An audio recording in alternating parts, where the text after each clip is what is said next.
What's up, everybody? John Delarose here, delarose.com. It's DELARROZ.com. I'm out in Texas still. Looks like the smoke's cleared back home, which is a good thing. Been waiting for that to happen, but we've got our planned trip out here through Saturday. So we'll be here a couple more days. Just had a beautiful summer rain happen right here. There's like butterflies out on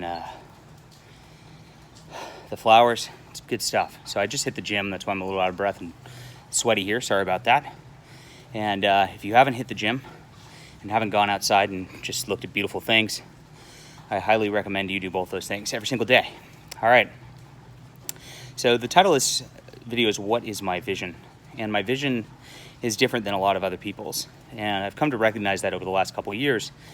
I don't know. I've got the soul of an artist, right?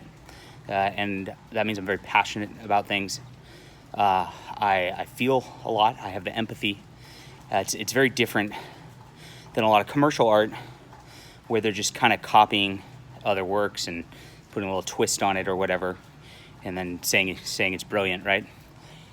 When you have the real artistry, you're in a different mind space. You're in a different soul space, which is actually more important than the mind space. The mind space, a lot of times my mind turns off, and it's just the raw emotion coming out of things.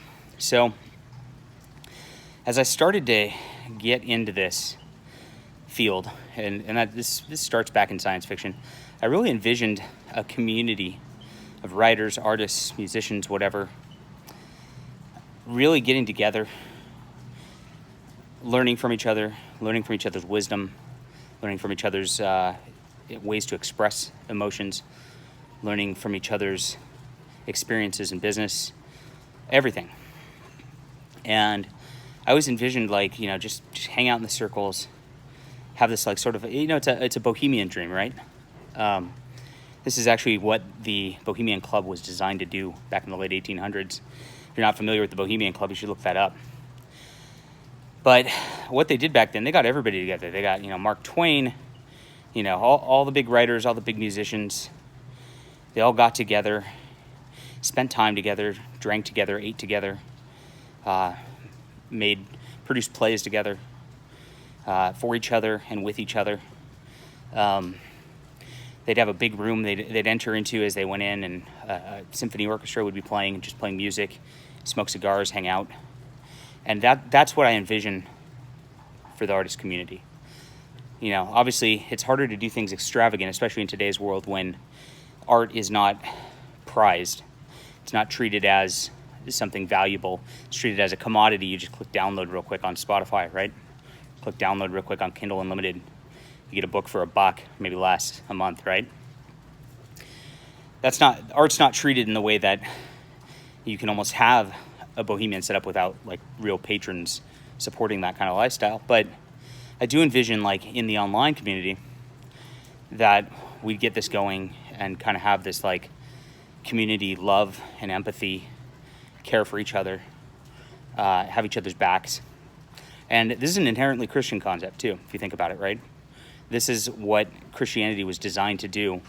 And if you look at the early Christians where they hid together, provided for each other, etc., that's what we had. But I quickly got into this business, and I saw a lot of just petty anger all the time. It came from people with the big publishing contracts, and I noticed that there's just a culture of fear in which, one, there's people at the top who are pushing on people below them to try to ace them out so that they don't have competition, for one. There's people that get so caught up in their egos and all that they just deride other people, for two.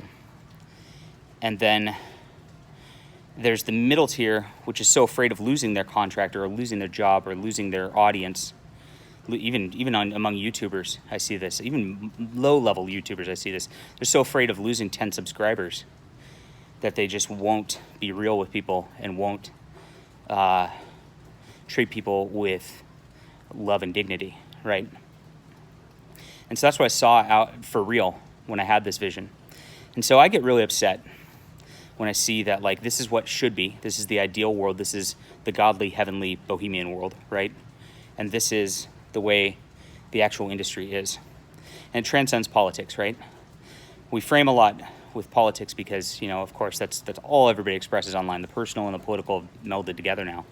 But this transcends politics. I've seen this behavior from people on all sides, and that's the conclusion I came to last year when I dealt with the Comicsgate folk, that it's the same deal. It's just a microcosm of the other community, the other satanic community, right?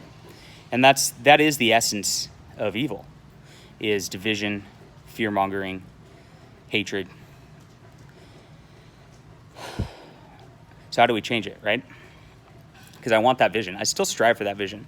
I've been hit hard. People of all stripes, you know, Mary Robinette Kowal and Sifwa lets me know this isn't a thing that can happen among writers. Doug TenNapel lets me know this isn't a thing that can happen among comic creators. They say we want to hate and we want to be divided. We want our own thing and we don't want to be associated. So I've seen it on both sides. So how do we move forward, right? I don't know. That's a great question. And I'm still seeking that answer. And I think we need to be in a position in our culture where we're not afraid to say, I don't know, I'm still seeking. But that's the end goal. The bohemian godly dream is the end goal. And that's what I'm going to be fighting for and towards every minute I'm alive, every breath I take for the rest of my life. And it'll happen. It's just a matter of when. All right. I hope that was insightful, interesting. I don't know. I escaped my hotel room for a couple minutes just to record, say hi to you guys. So I appreciate you being there. I hope you're on board with the vision. I hope you're having a good time and safe with your families. Stay safe out there. And yeah, hit the gym, go outside. Check this out. Just look at this. Right outside the hotel here. It's just beautiful. Fresh air after the rain. Good stuff. All right. Hit that like and subscribe button. I'll see you guys soon.